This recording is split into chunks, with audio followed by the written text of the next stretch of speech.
আরে অঙ্গে আহে তার ভাদ্র সুগ্রীব হুদন আরে অঙ্গে আহে তার ভাদ্র সুগ্রীব হুদন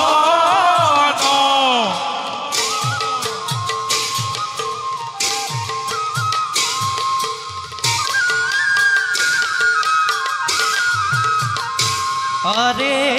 মহাগর্বে রাইজই তু করয় খাখন আরে মহাগর্বে রাইজই তু করয় খাখন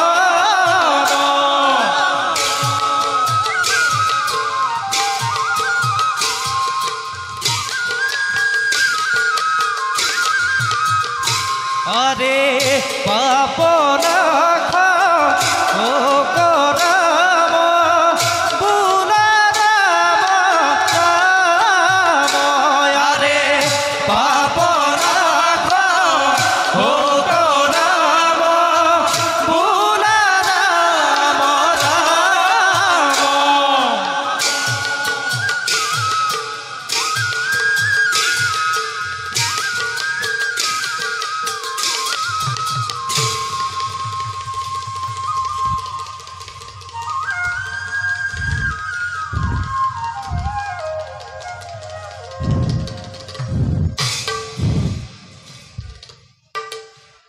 হাই হুগ্রীব দাদা জন্মলয় দেব বীর্যে বান্দরি গর্ভ বান্দর রূপে আমি লোভিলু জনম ব্রহ্মই প্রতিষ্ঠা করায় কিষ্কিন্ধা রাজ্য ভূখ আর শান্তিরময় করিছু রাজত্ব কোনদিন করা নাই কারো অপকার কাঢ়ি আনা নাই কারো অতুল সহ্য এইয়া মোর আর্জিত নিজর কিন্তু কিন্তু কিয় ভাই দুর্দান্ত অখুর সকলে বারে বারে বিচাৰে মোৰই পৰাজয় দাদা ভাই শ্রেষ্ঠ তুমি অগ্রীব কনিষ্ঠ এই আপাত পরিচয় নহয় যথেষ্ট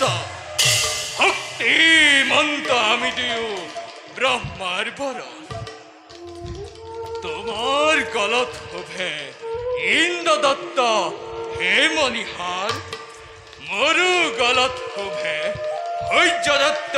ব্রজীর্য মণিহারে দিছে পরিচয়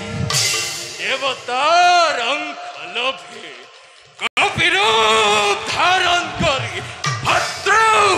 করিছু বিজয় ক্ষমতার লোভত পরে ভদ্র সকলে শক্তি প্ৰমাণৰ হেতু বাৰে বাৰে কৰি থাকে মোক ৰণলৈ আহ্বান বহুজন হৈছে বিধান বহুজনে প্ৰাণ লৈ কৰে পলায়ন ভাই হুগ্ৰীব দাদা এই লাভ হয় সিহঁতৰ লাভ হেকো নহে সিহঁতৰ লুপাই আকতি যেতিয়া কোনোজনে কৰে পলায়ন আৰু যিজনে নোৱাৰে পলাব প্ৰাণ লোৱা তুমি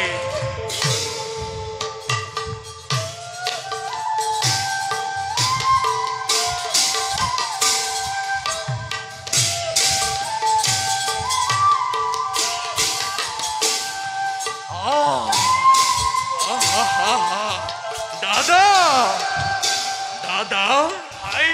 এতিয়া বসন্ত ঋতু প্ৰতি বসন্ত ঋতুতে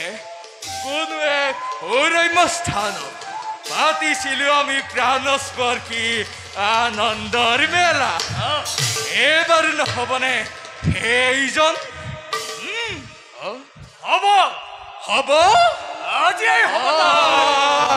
ক'ত হোৱায়ো যায় পুত্ৰ অংগদ আৰু হনুমান কপিৰাজ বসন্ত ঋতু পালনৰ হেতু কোনো এক দুৰম্য স্থানত হ'ব লাগে প্ৰাণস্পৰ্শী আনন্দৰ মেলা সেয়ে তাৰ বাবে কপিৰাজ থাকক নিছি এবে মহাজন